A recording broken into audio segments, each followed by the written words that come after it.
Welcome the anointed ones. They didn't need to pull a trigger, they just needed time to do it for them. That's the chilling truth, chosen one. Some people didn't plan to attack you in broad daylight. They planned to watch you decay in silence. They bet on your exhaustion, your anxiety, your disbelief that this nightmare would even make it to a courtroom. They didn't need a weapon. They had your name in rumors, your image in whispers, and your peace of mind on trial. Let's be honest, this wasn't justice. It was psychological warfare disguised in paperwork. They wanted you to crumble before the court date even arrived. You weren't supposed to show up standing, speaking, or sane. By now, they expected you to be a tragic memory, a name they could nod at in pity while secretly congratulating themselves for winning. But God had other plans. See, here's a fact that most people don't realize. Over 80% of victims of prolonged false accusation and social targeting develop severe trauma symptoms. That's how brutal this game is. It's not just about the lies. It's about the slow suffocation of spirit that happens while everyone pretends not to see. You were meant to break under that pressure. Statistically speaking, you shouldn't even have the mental energy to breathe right now, let alone fight. Yet here you are, not only alive, but more awake than ever. And you've got to admit, it's kind of poetic, isn't it? These people spent years planning your downfall, and you still managed to show up to court with your head high, like a walking plot twist in their own horror movie.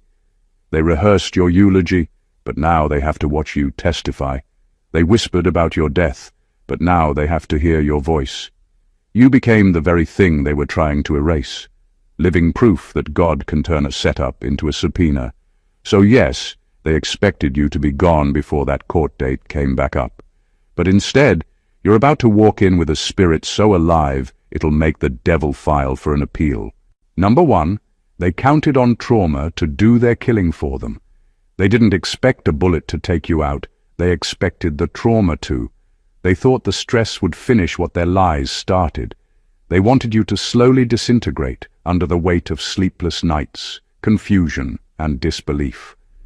They wanted the rumors to starve your spirit, the isolation to eat your confidence, and the waiting to break your mind.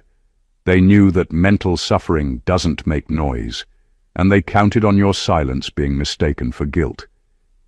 It was a slow, deliberate kind of killing. No blood, just breakdown. They knew how the human spirit reacts when it's constantly attacked but can't defend itself. They understood that constant anxiety drains a person faster than disease. So they fed you fear in small doses, enough to make you question reality, enough to keep you restless, enough to make you believe maybe the world would be better off without you. They didn't need you dead for justice. They needed you dead for their comfort. Because if you were gone, there'd be no truth left to contradict them. But what they didn't understand is that you were never built on comfort. You were built on purpose. You were never running on people's validation. You were running on divine energy. So, while they were waiting for the trauma to consume you, God was using that same trauma to cleanse you. Every night you broke down, something inside you was being rebuilt stronger. The pain didn't kill you, it refined you. It stripped you down until there was nothing left but truth. They thought time would weaken you, but time turned into your witness. Every day you stayed alive became evidence against their expectations. You became the living contradiction to every prophecy of your destruction. The very stress that was meant to destroy you became the training ground for your rebirth. You stopped being the victim of what they did and became the survivor of what they couldn't finish. Now, your existence alone is a threat. You don't even have to speak. Your presence tells the story. The same people who once pitied you now fear you, because you didn't die where they buried you. You healed where they hid you. And that, chosen one, is why your survival is the loudest revenge heaven ever allowed. Number 2. Your existence became their legal nightmare. Your survival became their biggest legal problem. They built their lies on the assumption that you wouldn't live long enough to challenge them. You were supposed to disappear quietly, emotionally, mentally, or physically, before anyone started asking real questions. They thought by now the story would have closed itself with your absence, but instead you showed up breathing, standing and holding truth like a weapon they can't confiscate. Your presence is the very evidence they tried to destroy. They never expected the person they accused to still have a pulse, much less a voice. Every time you speak, every time you walk into that courtroom, it disrupts their script. They spent so much time perfecting a story where you were the villain that they didn't prepare for a version where you'd survive long enough to tell your side. You are the contradiction to everything they presented as fact. You are living, undeniable proof that their truth was built on fabrication. That's why your existence frustrates them. You being alive keeps reopening a wound they wanted to close. Your voice keeps echoing through the same halls they once controlled. They can't rewrite history without killing the one who remembers it. You are the memory they can't erase. And now, every time they try to twist the narrative, your survival stands in their way like a divine objection. What makes it worse for them is that your life exposes their coordination. You've outlived their gossip networks, their secret meetings, and their fabricated testimonies. Their lies start falling apart just by you continuing to breathe and function. The energy they spent trying to bury you now feels wasted, because the person they thought was gone is suddenly walking into the courtroom, calm, grounded, and unshaken. They can't comprehend how someone they emotionally destroyed still carries peace. Your existence has become a mirror, showing them their corruption in broad daylight. It's not your words that convict them. It's your strength. You are the living verdict before the judge even speaks. They thought you'd be erased, but now you've become the evidence. And that's why your survival hurts them the most. Because the one thing they couldn't silence became the testimony heaven decided to keep alive. Number 3, they mistook delay for victory. When the case got delayed, they celebrated. They thought the postponement was a blessing in their favor. They assumed the longer it dragged out, the weaker you'd become. They believed time would do what their lies couldn't. Wear you down, drain your spirit, and make you give up. In their minds, delay meant defeat. They were sure that by the time the next hearing came, you'd either be too broken to care or too tired to continue. What they didn't know was that time wasn't working for them. It was quietly preparing your victory. Every extra day they thought was your punishment was actually your preparation. You were being rebuilt while they were busy celebrating what they thought was your end. They couldn't see that God was slowing things down so that every hidden thing could be exposed in divine order. The delay wasn't denial, it was documentation. Heaven was gathering every detail, every secret conversation, every deceptive word they spoke in confidence. Nothing was wasted. Every moment of waiting became another piece of evidence being lined up against them. They saw time as a weapon, but you learned to see it as protection. The waiting stripped you of pride, impatience, and fear. It matured you in ways no fast victory ever could.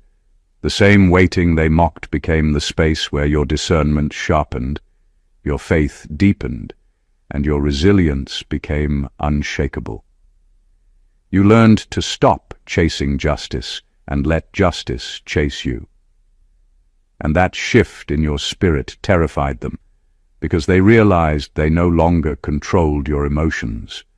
While they counted months, you were counting lessons. They spent time trying to predict outcomes, while you spent time aligning with divine timing. They thought you were losing, but you were just becoming untouchable. By the time the court date finally came around, you weren't the same person they targeted. You had evolved beyond their strategy. Now they're panicking because time has turned into their enemy. The same delay they once celebrated is now exposing every inconsistency in their story. What they thought was a victory was actually a setup for revelation. Time didn't destroy you. It testified for you. They thought you were losing control, but you were gaining proof. And now, every tick of the clock is counting down to their exposure, not your end. Number 4. They didn't expect God to reconstruct you while they waited for you to collapse. While they waited for you to crumble, God was quietly rebuilding you piece by piece. They thought your silence meant surrender, but it was transformation. You weren't wasting away. You were being reforged. Every heartbreak, every betrayal, every sleepless night became divine construction material. You weren't being healed just to feel better. You were being reconstructed to never be broken the same way again.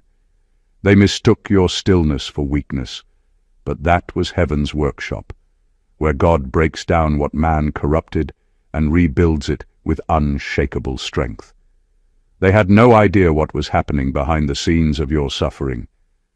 They saw tears, but they didn't see training. They saw exhaustion, but they didn't see endurance being built. They thought your isolation meant you were finished, but that isolation was sacred space, where God removed everything artificial from your identity and replaced it with authenticity. While they were gossiping about your downfall, heaven was customizing your armor. The same pain that was supposed to crush you became the forge that shaped you. You stopped being fragile when you realized not every loss was an attack. Some losses were instructions. God stripped you of attachments that were never meant to protect you. He rewired how you see yourself, how you love, how you trust. The collapse they were waiting for never came, because the old you did collapse, and that was the point. What they don't understand is that your breakdown wasn't failure, it was divine demolition.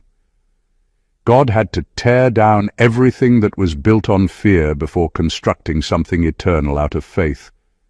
So when that court date came around, they didn't meet the same person they plotted against. The version of you they prepared to destroy doesn't even exist anymore. You walked in carrying peace instead of panic, confidence instead of confusion.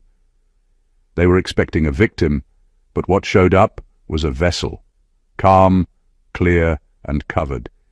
You became living proof that divine reconstruction is the most terrifying miracle to anyone who thought they broke you. While they were busy building a case, God was building a warrior. And now the structure he raised in you is too divine, too reinforced, and too protected for human hands to ever dismantle again. Number 5. They underestimated the quiet strength of a soul that has nothing left to lose.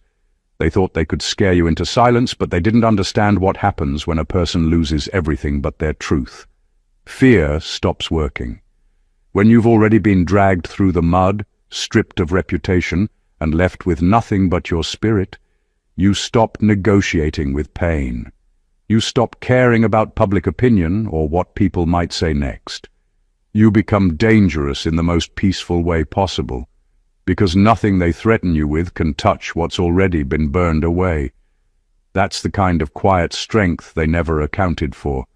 They expected fear to make you freeze. They thought anxiety would choke your voice. But once you've walked through humiliation, betrayal, and loss, what else is there left to fear? You already survived the worst part, being misunderstood. That's when you started living differently. You stopped defending yourself and started embodying truth. You learned that truth doesn't need validation, it just needs endurance. That shift alone made their entire strategy crumble, because they were counting on your panic, not your peace. You reached the point where death itself lost its grip on you, not because you wanted to die, but because you learned to stop fearing it. You understood that real death isn't when your body stops, it's when your integrity does, and you refused to let deception win that battle. That's why their lies couldn't touch you anymore. They could destroy your image, but not your essence. They could play with your name, but not your nature. You became immune to manipulation because truth became your oxygen. The moment you stopped fighting to survive and started fighting to reveal, the power dynamic shifted completely. You were no longer on defense. You became the revelation they were running from. Every move you made, every breath you took, exposed something they wanted hidden. Your calm became their chaos. Your endurance became their undoing. They didn't realize that when someone has nothing left to lose, they also have nothing left to hide. That's why they fear you now, because you've already faced the fire and came out carrying light. You're no longer playing for survival, you're standing for truth, and truth, once embodied, never dies. Number 6. Their legal strategy was built on the expectation of your emotional death. Their entire plan was psychological from the start. They didn't just want to win a case. They wanted to break your spirit before it ever reached the courtroom. They were counting on emotional collapse, not evidence. They knew the system could be manipulated, but only if you were too tired to resist it. Their legal strategy depended on your silence, your confusion, and your hopelessness. They built their confidence on the assumption that by the time this moment came, you'd be too drained to fight. They wanted a ghost, not a witness. They thought the endless hearings, the delays, the rumors, and the isolation would wear you down so badly that you'd stop defending yourself. They wanted you numb, because numb people don't speak. They wanted you discouraged, because discouraged souls don't show up. Everything they threw at you was meant to train your emotions to surrender before the judge ever entered the room. That was their real courtroom, your mind. And for a while they thought they were winning it. But what they didn't calculate was how much strength pain teaches. While they were betting on your emotional death, you were quietly learning endurance. They didn't know that the same exhaustion they caused would become your discipline. You learned to survive on purpose, to speak only when it mattered, and to turn your hurt into clarity. They built their arguments on the expectation that you'd lose control, but instead you became the calmest person in the room. Nothing disarms evil faster than peace it can't provoke. Now every time you walk into that courtroom, you're not just defending yourself, you're defying their prophecy. Your voice alone disrupts their whole operation. You standing there with steady eyes and clear thoughts ruins the image they tried to sell. You weren't supposed to have enough strength to breathe, yet you're testifying with truth in your tone. That's divine rebellion, not loud, not dramatic, but undeniably powerful. They built their entire case around your destruction, but your survival already invalidated their foundation. You became the contradiction they can't argue against, alive, stable, and fearless. And now, every sentence you speak doesn't just defend you. It dismantles everything they stood on. Number 7. You became proof that human evil can't outlast divine endurance. They used every tool available, lies, influence, delay, slander, and still couldn't finish you. They tried to outsmart you, outtalk you, and outlast you. They believed that if they kept the pressure long enough, you'd eventually collapse under it. They underestimated what divine endurance looks like. They didn't realize that when God is behind someone, time becomes a servant, not a weapon. They could stretch the process, but they couldn't stop the promise. They built their power on systems that favor control, but those systems are temporary. They depend on exhaustion, on people giving up. Yet you didn't. You stayed through every delay, every attack, every manipulation. You kept breathing when quitting would have been easier. You became the proof that the human heart, when anchored in divine truth, can't be overthrown by human evil. They watched you suffer, and thought the silence of heaven meant absence. They didn't know heaven was watching too, letting them expose themselves while you quietly evolved. Your endurance itself became a testimony. It wasn't loud or dramatic. It was consistent. Every time they pushed, you bent but didn't break. Every lie they told added another layer to your strength. You kept walking even when you didn't know how the story would end. That kind of resilience terrifies darkness, because it reveals that you're operating under a covenant, not circumstance. You weren't surviving by luck. You were sustained by design. Now your endurance stands as evidence that there's a higher court than any earthly one. You've shown that justice delayed is not justice denied when God is the ultimate judge. The waiting wasn't punishment, it was preparation. The injustice wasn't oversight, it was orchestration. What they meant to stretch became the timeline for revelation. They weaponized everything humanly possible, but your covenant remained untouched. The laws they bent, the rumors they spread, the plans they rehearsed, none could interfere with divine order. What they didn't know is that evil has an expiration date, but endurance doesn't. You lasted longer than their lies. You stood taller than their schemes. And now, you are the living evidence that divine endurance always wins the long game, because it's built on something time can't corrupt, truth. Number 8. They confused your isolation for weakness, not realizing God was conducting an internal investigation. They thought cutting you off would crush you. They believed that isolating you would break your confidence, make you question your worth, and leave you desperate for their approval again. They assumed that without social validation, you'd fold. But what they didn't understand was that isolation wasn't their power. It was God's plan. While they were busy excluding you, heaven was busy examining everyone who surrounded you. Your loneliness wasn't punishment, it was a divine audit. God wasn't trying to hurt you. He was revealing hidden hearts. The silence that felt unbearable was actually sacred space. Every person who disappeared wasn't an accident. It was exposure. You didn't lose people. You lost access to actors. Every loyal friend who ghosted you was a truth being uncovered. Every connection that went cold was a character test being failed in real time. You were never abandoned. You were being filtered.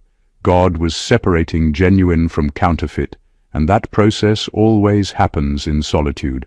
While they celebrated your isolation as a win, heaven was taking inventory. Who stood beside you when your name was dragged? Who stayed kind when the crowd turned cruel? Who defended you when it wasn't convenient? Those questions weren't for you. They were for them. And one by one, the masks started falling. People you once trusted revealed their real intentions, not through confession, but through absence. You learned that solitude isn't emptiness, it's clarity. You stopped mistaking company for connection. You stopped calling everyone who smiled at you safe. Isolation taught you what discernment really means, to see beyond words and into energy. And as painful as it was, that revelation became your strength. You became spiritually sharp in ways you never would have been surrounded by noise. By the time the storm settled, you didn't just come back with new boundaries. You came back with upgraded vision. You could spot manipulation before it spoke. You could sense deceit before it acted. What they thought was weakness turned out to be your training ground. God wasn't hiding you from people. He was protecting you from pretenders. And now, the same isolation that was meant to break you has become your confirmation that heaven was never punishing you. Heaven was just cleaning house. Number 9. They planned for your death but forgot you were already resurrected. They plotted your end with confidence, believing their schemes would finally erase you. What they didn't realize was that the person they were targeting no longer existed. They were aiming at a version of you that had already been buried. the one who needed validation, who cared about approval, who fought to be understood. That person died the moment you surrendered to your calling. They were attacking a ghost while your true self had already stepped into resurrection. You weren't living for survival anymore. You were living for purpose. And purpose doesn't die. They tried to kill your reputation, but God had already crucified your ego. They tried to kill your peace, but you'd already made peace with pain. You weren't the same fragile version they remembered. You were rebuilt in a different dimension of strength. Every attempt they made to destroy you only revealed how untouchable you had become. You can't bury someone who's already been resurrected. All you do is confirm their divinity. That's what confuses your enemies most. They keep replaying old tactics that no longer work, not realizing resurrection changes the rules. You've transcended the level they still fight on. Their weapons are still human: gossip, manipulation, deception. But your armor is divine. They keep trying to fight you in the flesh, not knowing your victory was already sealed in the spirit. That's why no lie could stick, no plan could hold, and no curse could land. You can't defeat someone whose story was rewritten by God himself. You became proof that destiny can't be killed, only delayed for revelation. Every setback was a setup for the unveiling of your strength. Every attempt to destroy you became a divine announcement that something powerful was still alive in you. They were so busy planning your funeral that they missed your rebirth. And now, you're walking proof that resurrection isn't just about coming back. It's about coming back different. They thought they ended you, but all they did was remove what was never needed. The old version of you had to die so the real one could live. They planned for your death, but heaven scheduled your debut. You're not back for revenge. You're back as evidence that resurrection power doesn't negotiate with corruption. It replaces it. Number 10. They wanted your death, so they could rewrite the story without resistance. They didn't just want you gone, they needed you gone. Your disappearance was essential to their version of events. A dead person can't testify, a silenced soul can't correct the narrative, and a broken mind can't recall details. That was their plan all along, not just to eliminate you, but to erase your ability to speak truth. You weren't hated because you were wrong. You were hated because your truth was stronger than their lies. The story they built couldn't stand if you were still breathing, so your destruction became their strategy for control. They worked hard to create a reality where they were the victims and you were the villain. They rehearsed it until they believed it. They spread their version of events through whispers, documents, and systems, thinking no one would ever question it once you were gone. But the moment you survived, the entire foundation of their illusion started to shake. They didn't just fear you showing up. They feared you remembering. They feared your words, your evidence, your calm. They feared that one day you'd stand and tell the truth with so much clarity that their entire house of deceit would collapse. Your existence has become their biggest inconvenience. Every time you speak, you undo something they thought was permanently sealed. Every time you stand tall, you rewrite a lie they spent years building. They can't control the story anymore because the living version of it refuses to die. You are the contradiction they can't delete, the witness they can't silence, and the truth they can't bury. They called it justice, but it was theater. They called it closure, but it was cover-up. They wanted you dead because they needed control over the narrative, and control dies in the presence of truth. What they didn't anticipate is that your voice would only grow stronger with time. The very words they tried to suppress became the words that exposed them. Now your truth lives louder than their lies. You don't even need to argue. Your presence alone dismantles their fiction. They didn't want to destroy you out of hatred. They wanted to rewrite history without resistance. But destiny refused to sign their script. Your survival rewrote the ending they thought was already published. Number 11.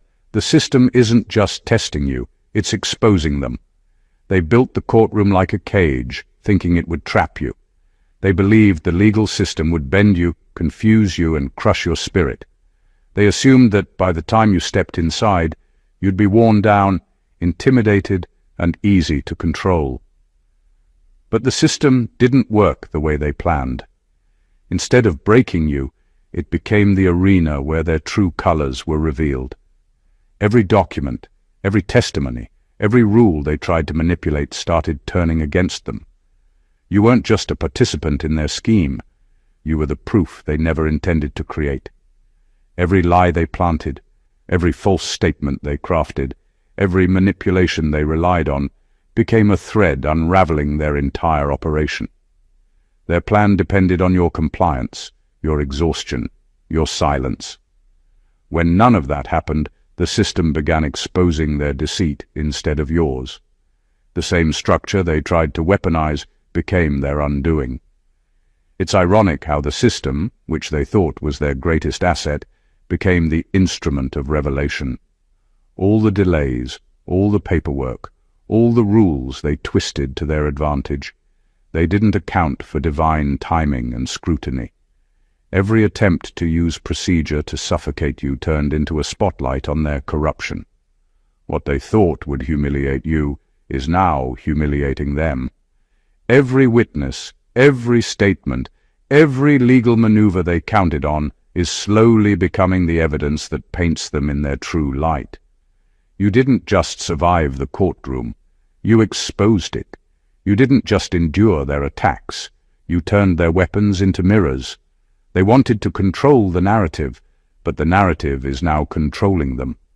The system was supposed to hide the truth, but it's revealing it instead.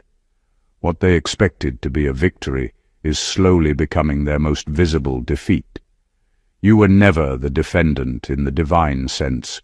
You were the exhibit of truth, a living demonstration that deception cannot stand when measured against endurance, clarity, and faith.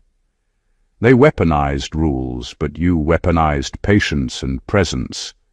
Every move they made to trap you is now feeding the evidence against them.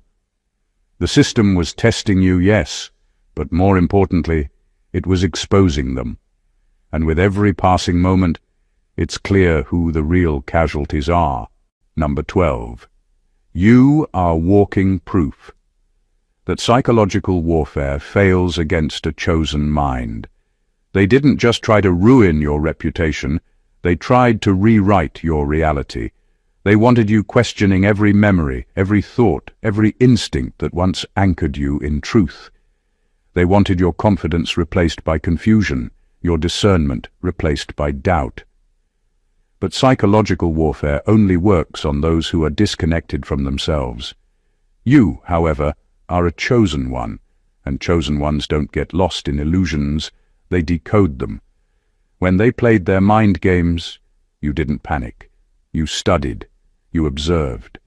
You began noticing the patterns in their tactics, the sudden shifts, the emotional bait, the half-truths carefully designed to break your mental rhythm. Instead of drowning in their chaos, you started identifying their fingerprints in every move. That's when the war changed. Because the moment you see through manipulation, it loses its power. You became the observer instead of the victim, and in that shift, you reclaimed your authority. They underestimated what happens when a chosen mind is under attack. They thought confusion would make you desperate, but it made you focused. They thought isolation would make you fragile, but it made you alert. They thought you'd fight for their validation, but you started craving truth more than approval. That's the moment their entire strategy fell apart. Because their control depended on your participation in their illusion, and you stopped playing along. You became too conscious to be deceived.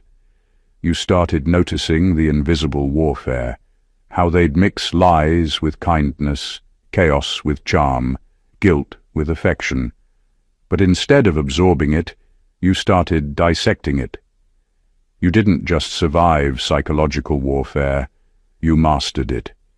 You learned how manipulation moves, how gaslighting speaks, how projection disguises itself as concern. You became fluent in deception's language, and that fluency set you free. They wanted to break your mind, but they accidentally strengthened it. They turned you into a psychological expert without realizing it. You now recognize emotional warfare from miles away because you've lived through its finest version and survived it.